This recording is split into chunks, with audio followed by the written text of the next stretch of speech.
This is Monitor Plus. It's a new app that allows you to monitor and control your camera wirelessly from a phone or a tablet.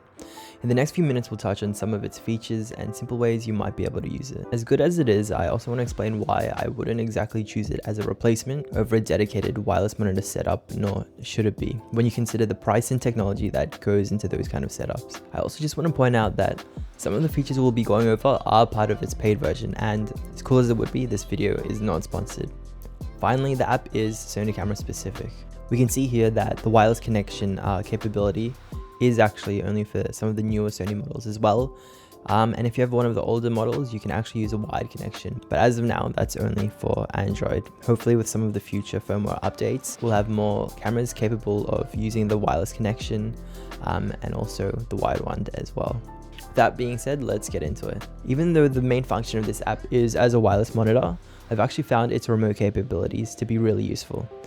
Not only are you able to stop and start recording at a distance, but you also have control over other areas, like exposure settings, white balance, and even focus. So all of these settings here, you can actually already change on the back of the camera, which is no surprise, but just to take a quick look at it, under this one here, you can see that you can change the bit rate and the bit depth, obviously frame rate here, and the file format, so the codec and the resolution of the video as well. Exposure settings, so shutter, iris, ISO, and just to give you a bit of context as well, I'll just change the shutter speed here and you can see in real time the exposure changing as well. One cool thing I saw was that depending on what camera you have and the picture profile that you're shooting in, it actually already has the native ISOs listed there, so it's one less thing to memorize in case that's important to you when you're shooting. Also is the white balance and autofocus and manual focus. You can actually rack focus through here.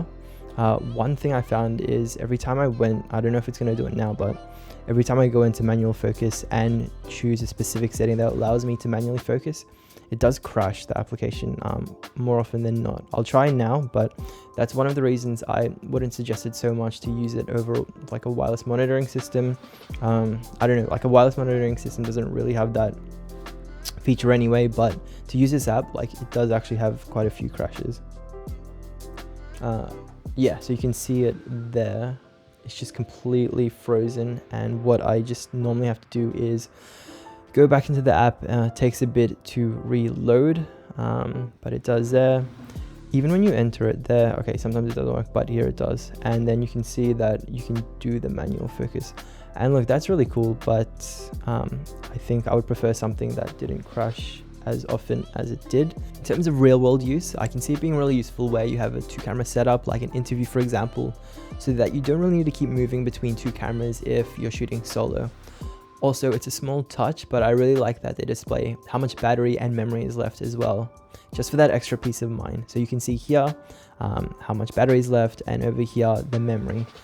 This camera is going direct into a camera switcher anyway, so that's why it says no card, because it's recording onto the switcher, but you can already imagine what's going to be there. Lastly, I found if you happen to have an Apple Watch, you can even use that to trigger your record on and off switch, so that you don't have to keep pulling out your phone during your shoot, especially if you don't have it mounted on your camera rig for quick accessibility, for example.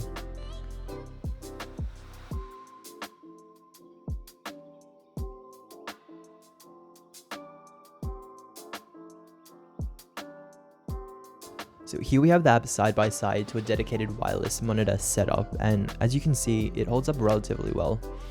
The wireless monitoring system to the left is the Accsoon Cineye 2S Pro, which is connected to a small HD monitor, and just as reference has a stated latency of only 6 milliseconds. And under controlled conditions, we can see that the app actually isn't too far off. Now taking a look at the monitoring tools, I won't be going through each and every one of them, but we have many of your common ones like exposure, focus, and composition tools, blood inputs, and many more. So just taking a closer look, we've got zebras over here, another exposure tool with the false color. It's got the diagram there so you can see the corresponding amount, some composition tools, focus tools, and if you combine that with, where is it? This one, the manual focus that we were looking at before, and change this to the manual focus, you can obviously see where, like, what's in focus and whatever. I'm not going to change it right now because you saw before that it does crash specifically when I do that. So hopefully a firmware update will change that from happening in the future. Some more exposure tools, we've got the waveforms. This cube on here is actually inputting your own LUTs. I like what is coming out straight from the camera already. It's a cine tone, so I'm not going to touch that. But let's say you're shooting in, for example, a flatter profile like S-Log. Obviously you want your client to, and you're, for example, showing this to a client, it would be good to put a lot there so they can kind of see a standardized version, like a Rec 709 version, instead of something that's quite flat. Moving along after that, we have more exposure tools here. So we have the histograms, split in the RGBs, and the waveforms that we were seeing before. I really like this here, that it's got the vector scope. It's something that I use in DaVinci Resolve quite a bit.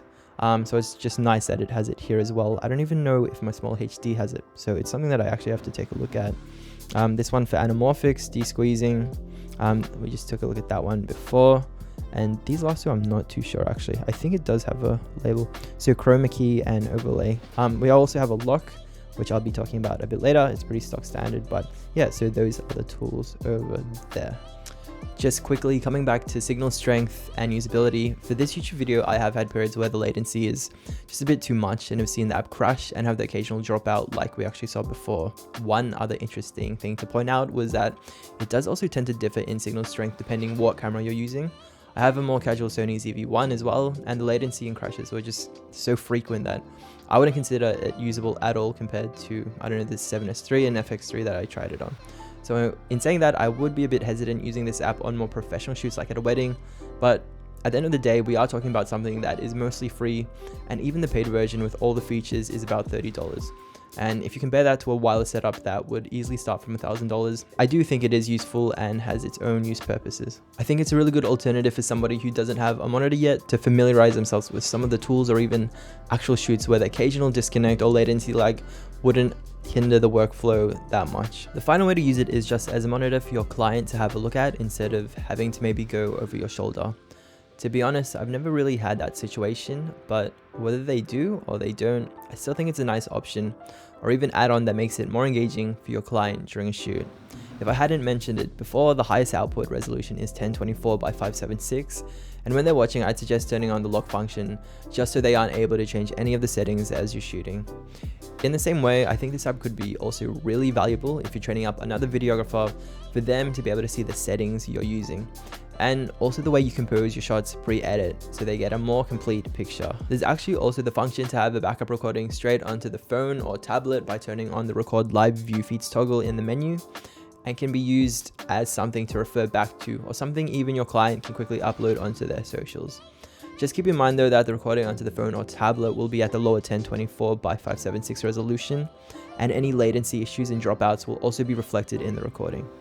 Also, I've triple checked, but it does seem that it doesn't pick up the camera's audio, only what's being picked up direct from the phone or tablet, so also just keep that in mind. So there we have a few ways that you might be able to use the app and some of its features as well. Before I sign off, I would like to give a shout out to a YouTuber by the name of Chris Brockhurst, because I actually first came across this app from looking at his channel, so all credit to him for finding this gem. I actually myself bought my first dedicated wireless system. We were actually looking at before at the comparison clips, and that's what I was intending to talk about today. I still might after I've used it a bit more, but thought sharing something a bit more accessible to beginners and the wider audience would be a good starting point, and also for myself to learn a bit more about this app, because I actually do intend on using it in certain situations. Anyway, that's it for me. I'll see you in the next one.